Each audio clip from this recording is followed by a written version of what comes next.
was talking to Tim. Okay. And he said he wanted to work with people that he hadn't worked with for a while and that he loved.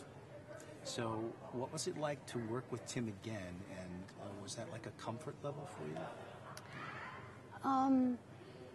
Certainly, yes, it was, because I've known him for 25 years, and I credit him with my career in a very, I really mean that. I don't know if I would have.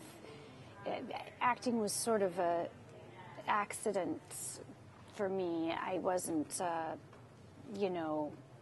wasn't going on auditions and trying to be an actress. I was actually sort of discovered up in San Francisco, and I do remember I had done only two movies and small parts, and I remember my parents were very picky, and because we had to drive from Northern California. It was like 9 hours in our car, and this was, and I remember very well when I first met him.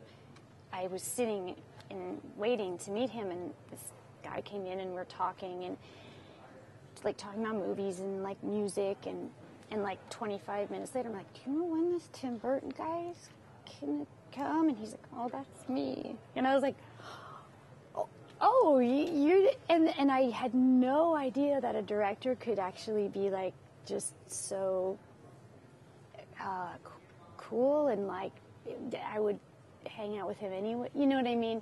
Of course I would. And so he's been a very special person to me, and someone that I love being around. It never feels like work. I know it's work for a lot of people, and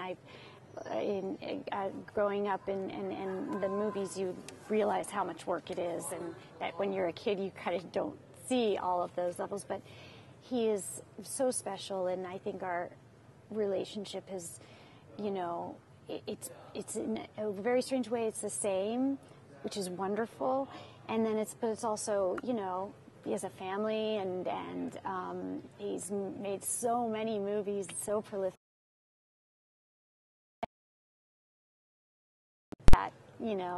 That wonderful day, and I'm just so grateful to be a part of this movie in particular, because it's so personal and to him, and it's been, it's about him and his dog, and it's also, it's a special one. There's movies you do and you talk about them, but there's the ones that you really love, and all of my films, with the 3 films I've made with him, I really, but this one, I have to say, I just saw it and was like crying, and like, I can't believe I was losing it.